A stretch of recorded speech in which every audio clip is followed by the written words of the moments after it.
Okay, this is a more complicated example dealing with non-conserved work or work done by friction. We've got this problem. A mass 2 kilograms is on a horizontal frictionless surface compressing a spring a distance of 20 centimeters, and the spring constant is 5,000 newtons per meter. We're going to release that mass. It'll slide across the frictionless surface and then go up this incline where we do have friction. The question is, how far up the incline will the box get? We're going to solve this using friction. We've done this before using forces. Net force equals ma, and then kinematics. We could get how far it slides up there, although the spring is a new component to this. But we can do this all in one shot using conservation of energy.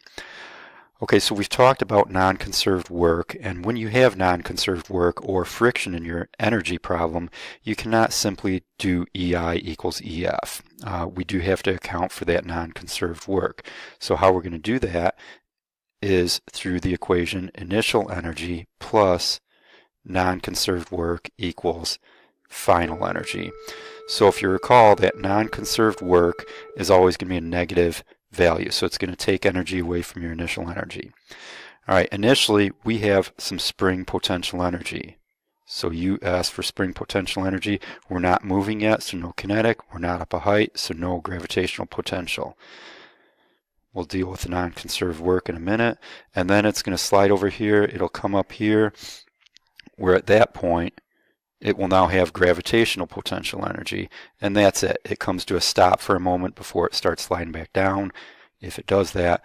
But right there we just have gravitational potential energy. Okay, so the spring energy, we've got 1/2 kx squared.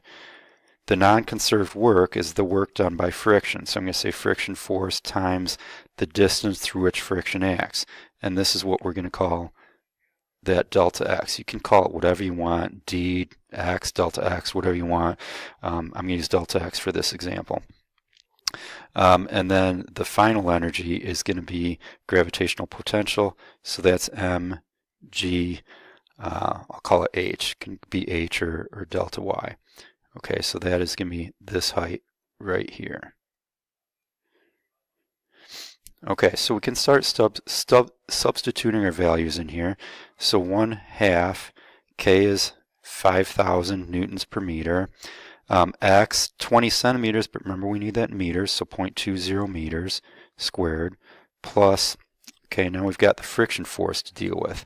So we have to go back up to our free body diagram that we didn't draw yet, but we need to draw a free body diagram in order to get friction force, because we need normal force. Okay, so we've got gravity force there, normal force. Friction is going to act this way because it's sliding up the incline. So we're going to componentize that gravity force. Okay, so I'll just draw it out here. So the gravity force, mass is 2, so this will be 20 newtons. Our components here, we're going to use trig. You know how to do that. So this one will be 10 newtons, and then the perpendicular component will be 17.3 newtons. Okay, that's just using simple SOHCAHTOA trig. Okay, so now the normal force, okay, if we look in this perpendicular direction, it's not accelerating in this direction, so the normal force will also be 17.3 newtons. Okay, so I'll come over here. Friction force is mu times normal force. So our coefficient is 0.2. We're given that on the incline there. And then our normal force, 17.3. So the friction force comes out to